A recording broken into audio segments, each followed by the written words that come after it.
Hey guys, welcome back to Pathways to Wealth. I'm your host, Chris Dunn. And if you've been watching the show for the past 20 or 30 episodes since we started producing this show, you know that this is really all about three things. One is helping you create and find new pathways for creating income. And that could be passive income, that could be hustle income. We talked about everything from starting a business, inventing products. We just interviewed and did a book review on one of the best, in my opinion, one of the best inventors of all time, and who is helping other people. We've talked to real estate guys. We've talked about trading. We've talked about investing. The second thing is also helping you build your wealth, different strategies for investing and building what you've worked so hard to earn. And then number three is upgrading different areas of your life. And in particular, my life motto is owning as much of your time as possible. And one question that I've seen kind of come up is, a lot of questions and comments about defeat as an entrepreneur, as a trader, as a real estate investor, as a startup founder. There's a lot of entrepreneurs that are struggling. And so I just wanted to talk about some of the key kind of concepts that I live my life by and a lot of the common success traits that I see from other entrepreneurs that are crushing it, because in my life, I do as much as I can to surround myself with highly motivated, highly efficient, and highly successful people. And so in one of our last episodes, I talked about 18 common traits that a lot of the millionaire friends and decamillionaire and 100-something millionaire friends that I have, they all share. I thought long and hard about that. And in this episode, I want to talk about how to succeed in a world of struggling entrepreneurs. And I've come up with close to a dozen kind of factors or steps that if you, again, kind of look at your life as a framework and just know that success is duplicatable. It's something that you can model that will help you kind of maybe miss out on a lot of the hardships that a lot of entrepreneurs have. So without further ado, let's go ahead and jump right into it. So the first step here is something that I see a lot of entrepreneurs trip up on, which is do what you do best. Do what you do best. Now, that can mean one of two things, and there's kind of two camps. You have some people that say talent is everything. You're either born a natural athlete or born an entrepreneur or born a trader or born an investor, or you're not. And then you have another camp of people that says, well, talent is overrated and hustle and hard work mean a lot more. Now, I think it's actually both. I think that some people are born to be entrepreneurs. Some people are born to be supporters. Some people are born to be creators. Some people are born to be celebrities. Some people are born to be sports stars. But I also believe that if you have innate abilities without putting in the hustle, without putting in the work, you're just going to be wasted talent. And on the other side of the coin, if you try to do something, if you try to be a basketball player, but you're 5'6", and you have two left feet and you're uncoordinated as hell, you can work all night and day to get into the NBA, but odds are, and there might be 1 in a billion that proves this wrong, but statistically speaking, odds are is you're going to suck at basketball, right? So my philosophy in life is try to figure out what you're great at, and try to figure out what your weaknesses are, and don't try to improve on your weaknesses, but do what you do best, okay?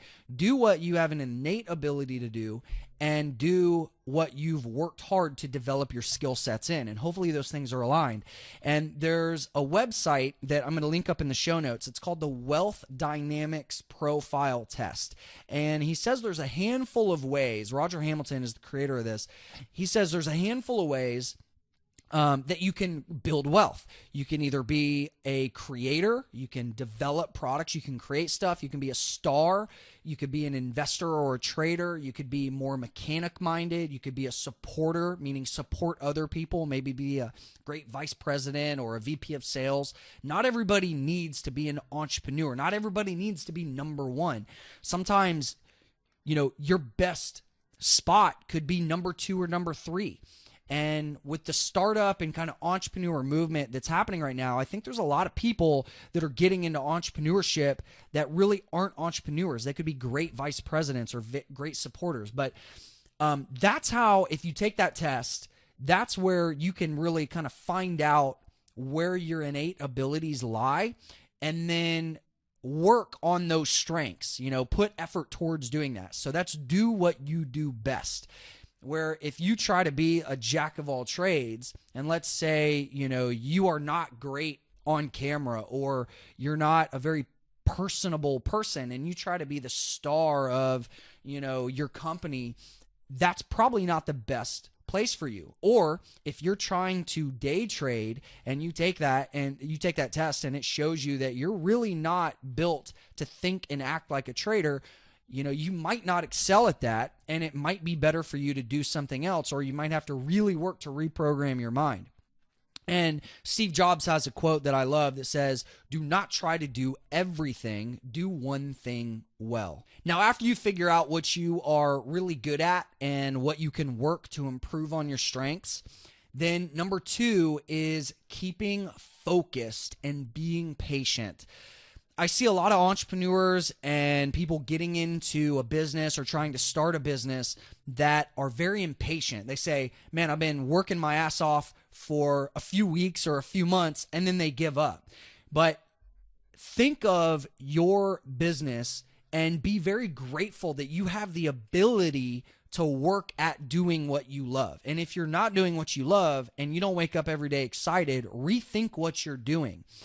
But if you're doing what you do best and you're staying focused and staying patient, that's going to give you a much higher probability of success than saying, you're just going to work hard for a month and then kind of, go be lazy or start to slack off.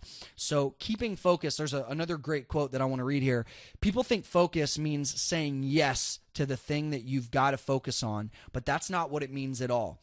It means saying no to the 100 other ideas that there are. You have to pick carefully.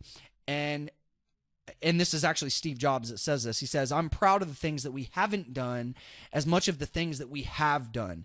Innovation is saying no to 1,000 things."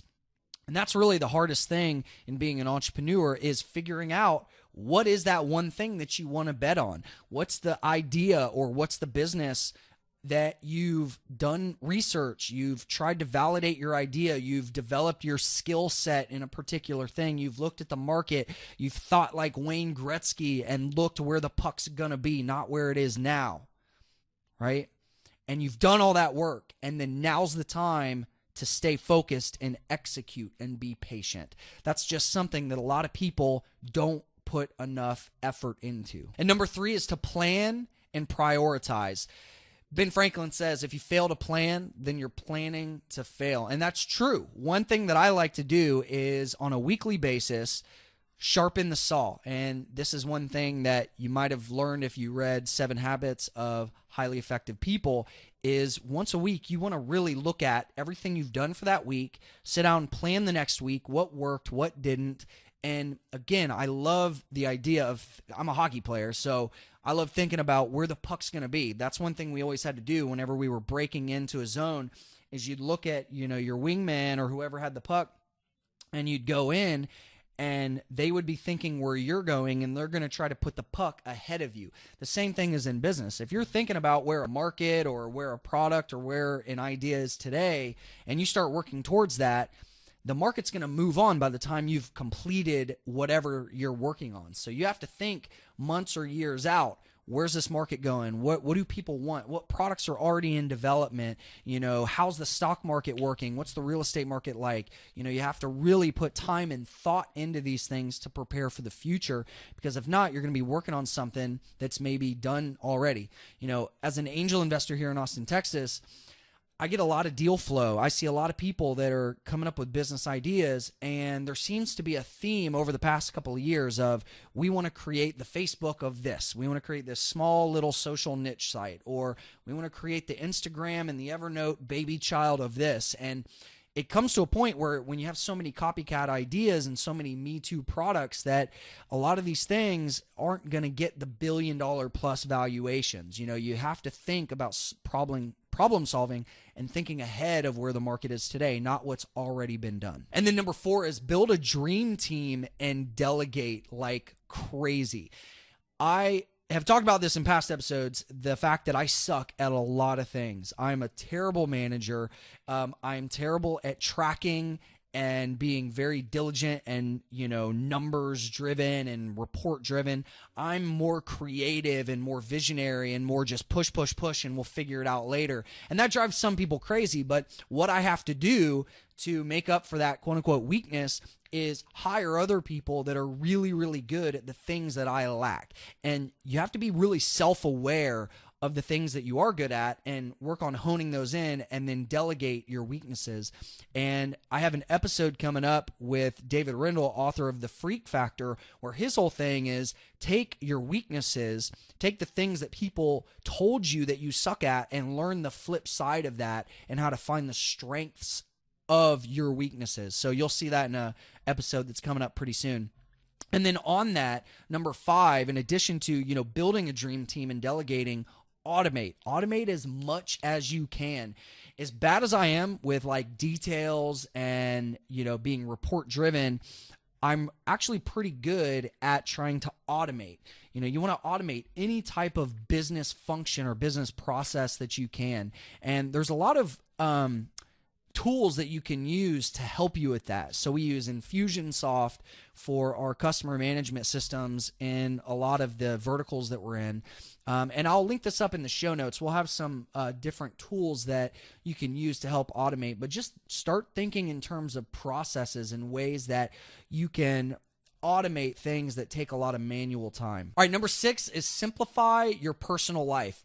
I'm a big fan of simplifying and automating as much of the little kind of, chores and things that I have to do in my personal life on a daily basis. So that goes for cooking, for what kind of clothes I'm going to wear, for cleaning. So I'm a big fan of, just like my highest and best use of my time is not cleaning my house. We have house cleaners that come once a week. We live very close to Whole Foods in downtown Austin, so we have a lot of fresh meals delivered straight to us, so we don't have to take a couple hours a day cooking unless we want to, unless that's like an enjoyable thing. My clothes, I keep my wardrobe really simple, and I think it's kind of funny. Mark Zuckerberg wears the same damn t-shirt every single day just to make his life incredibly simple. So just start to think about the things around you that take a lot of time. What chores, do you have to mow your lawn, and does that take many hours? And if you don't enjoy it, delegate that, outsource it. And it took my wife a long time to actually get in the mindset of this. She's like, I don't understand why you just want to push all your chores on other people. And at first she thought it was because I'm lazy. It's like, no, it's actually because I want to spend my time doing what is going to give me the highest payoff for my time, and that's building my business or working on things that are going to create income and build wealth, right? So just simplify or eliminate whatever you can that's taking up too much time and giving you a low payoff. And that leads us to number 7, which is exercise. Guys, you gotta move. There were a few years in my mid-20s that I got fat. I'm talking, I packed on like an extra 50 pounds because I would wake up, I would go downstairs at 7 or 8 in the morning, and I would sit there on my laptop and not move really for the entire day and work late into the evening. And that is not healthy. It's not sustainable. And right now I'm in a phase where I have a personal trainer. I get up and I move 3 to 5 miles every morning. I'm doing weightlifting. I'm riding bikes. You just have so much energy and so much more confidence. And even though I'm not where I want to be with my weight right now, that's something that I'm working towards every single day. And here we are, in the new year. This is a great time to not make, just baseless, fluffy New Year's resolutions. Now's the time to really hone in on your life's mission. Figure out what true wealth means to you, which exercise and health should absolutely be a part of that. And one thing that I'm a big fan of, if you're saying, well, Chris, I don't have time to get to the gym or have a trainer or whatever, there's an app called the 7-Minute Workout. I did this for several months where if you can't find 7 minutes to exercise and work out, you've got a problem. You don't have a good quality of life, and your business is running you. You're not running your business. So find 7 minutes, download the app, and it's all body weight exercise that you can do really, really easily to get your blood pumping, to get a high intensity, get the most payoff for the shortest amount of time. And then number 8 is constantly seek ways to improve productivity. And Bill Gates has a great quote. He says, "It's fine to celebrate success, but it's more important to heed the lessons of failure." And number 8 is continually seek ways to improve your productivity. And this is something that I'm actually a geek for. I want to figure out ways to do things faster, better, cheaper, or not at all. Figure out a way to automate as many little things as I can do so I can focus on the 1, 2, or maybe 3 things that I'm actually good at and actually give like a big payoff. And there's actually a Japanese concept called Kaizen that's all about seeking ways to improve. And I really like to live my life that way. Like every day I wake up, I'm like, how can I get 1% better or just a little bit better at different things? How can I get more productive, quicker, faster, cheaper, or nothing at all? How can I eliminate and focus on the things that I do best? Number 9 is to network. We've talked about this in past episodes about the power of networking and getting around the right people. There's that cliche saying that says your net worth is the average of the 5 people that are closest to you. There's a lot of truth in that. And I bet if you think about the 5 people that you spend the most amount of time with, you're probably pretty close to their level of income and wealth. And so if you want to elevate that, I'm not saying to cut out the people you love in your life, but just reevaluate where your time is being spent and who you're hanging around. And number 10 kind of goes hand in hand with this. It's partner. Partner with great people that can help elevate you. Just like you're going to be the average of the 5 people that are closest to you, if you try to go out on certain business ventures alone, you're only going to get maybe 10 yards, right? If we're using a football analogy, like if you're just trying to do it on your own, maybe you can run 10 yards before you get crushed. But if you partner with the right co-founder and with the right team, you're going to be able to push forward and get to the other end of the field and score a touchdown. And partnering is a very tricky thing. I like to look at my partnerships as a marriage because that's really what it is. It's like a business marriage, and you want to be really careful about who you get into business with because you're tied to that person. And where they can also add a lot of value, they can also cause a lot of grief. And I've had great partnerships, and I've had some partnerships that have fallen apart. And so you want to do your best to make sure that it's somebody that you can work with and has the same mindset and the same beliefs and values that you do. And then B, make sure that that person is of high integrity and follows through on what they say they're going to do. And then number 11 is get mentoring. You know, a lot of entrepreneurs that just try to go through the motions and learn on their own, you're going to be limited. And this is true for trading. This is true for investing. This is true for any kind of specialized knowledge. You're limited by your own knowledge, by your own self-perception. And, you know, there's very few professional athletes that get to a high level without a coach, right? I can't think of any top-level multi or deca or 100-millionaire athletes that have gotten there all on their own. Everybody's had a coach. And I think in business, it's just as important to have mentors that can guide you. A mentor could be as something as passive as reading a book and learning through a book, or as active as having somebody sitting next to you and evaluating all your business decisions and then everything in between that spectrum. But get as many high quality, high integrity, highly efficient and successful mentors around you as you can. And that wraps up this lesson. So just to kind of recap, you know, do what you do best. Don't worry about the things that you're weak at. Delegate those. Number 2, stay focused. Be patient. Don't worry about having an overnight success. Success takes time, guys. Plan and prioritize. Build a dream team and delegate and automate as much as you can and simplify your personal life. Get rid of anything that takes a lot of time. Exercise, move your body, be healthy. You'll have more energy. You'll be sharper. You'll be able to get more done. And then constantly seek ways to improve and then connect. network, partner, and get a mentor. So I hope this episode's helpful. Guys, share the show. If this is benefiting you, if you're getting value, if you're finding new ways to create income, build wealth, and upgrade your life, let me know. Reach out to me. I'm on Twitter, Instagram, Snapchat, at Chris Dunn TV. Like up these videos, subscribe to the iTunes podcast, and let's get some feedback. Let's get a two-way dialogue going. Let me know if there's any types of shows that you want to hear more about. If there's any industries that you want us to test or to interview or to do case studies and dive into. And I will look forward to seeing you in the next episode. Let's make this year great, guys.